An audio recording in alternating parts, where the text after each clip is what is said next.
இந்த பேராட்சி அதிக ஓட்டு வாங்கி கொடுத்தீங்க, அது நன்றி தெரிஞ்சுக்கிறேன்.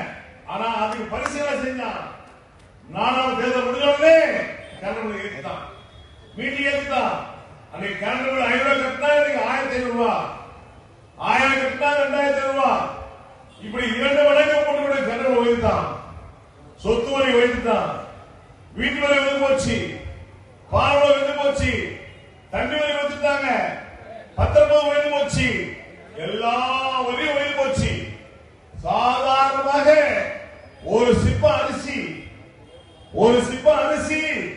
எடப்பாடி ஆட்சியில 25 கிலோ அரிசி சிப்பம் 800 ரூபாய் விற்றது. நீ எவ்வளவு விற்குது? 1700 ரூபாய். 1450 ரூபாய்.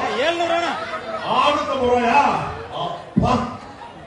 அப்ப ஒரு சிப்ப 20 கிலோ அரிசிக்கு ஒரு மாசத்துக்கு தேவை அரிசி வாங்கணும்னு சொன்னா எடப்பாடி ஆட்சிக்கு இப்போ ஒப்பிட்டு பார்க்கிற போது அரிசிக்கு மட்டும் 850 ரூபாய் அதிகம் கொடுக்கணும். உண்டா இல்லையா? உண்டாமா? உண்டா இல்லையாமா? ஒரு சிப்ப அரிசி 850 ரூபாய் போச்சு. இந்த கரடு கெட்டுதா போனவன், கட்டையா போவன், கரடு ஏத்துறா இல்லையா? அந்த கரண்டு கட்டும்போது 500 ரூபாய் கட்டினேன், நீ எவ்வளவு கட்டுற? 1000 ரூபாய் சேர்த்து கட்டுற, அதுக்கு ஒரு 1000. அப்ப இது 750, அது ஒரு 1000, 1800 ரூபாய் ஆச்சா? அதன் பிறகு தோல் பொறுப்பு, உளுத்த பொறுப்பு, புளி, பூண்டு எல்லாம் சொல்லிட்டா அதுக்கு மாசம் 1000 ரூபாய். எனக்கு எவ்வளவு ஆகுது? 2000 ஆகுது. ஒரு தோல் பொறுப்பு 120 ரூபாய், 170 ரூபாய் சொல்றான்.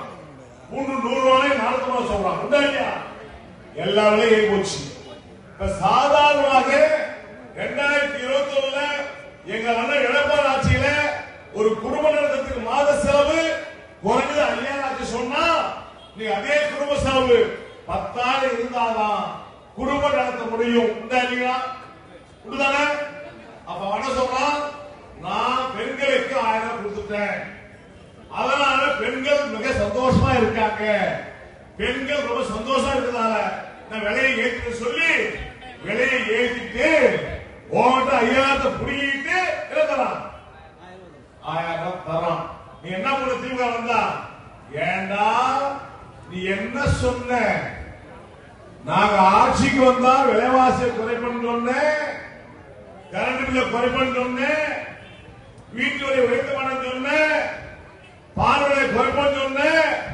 உன் பேச்சுக்கிற ஓட்ட போட்டுவிட்டு ஓட்ட வாங்கிட்டு போயிட்டு இன்னைக்கு மாசம் 5000 செலவு அதிகமாகிட்டு 1000 கொடுக்கிறேன் என் மகனை, மீதி 4000 கொடுத்துட்டு விளக்கவாத அனுப்பி சொல்லு.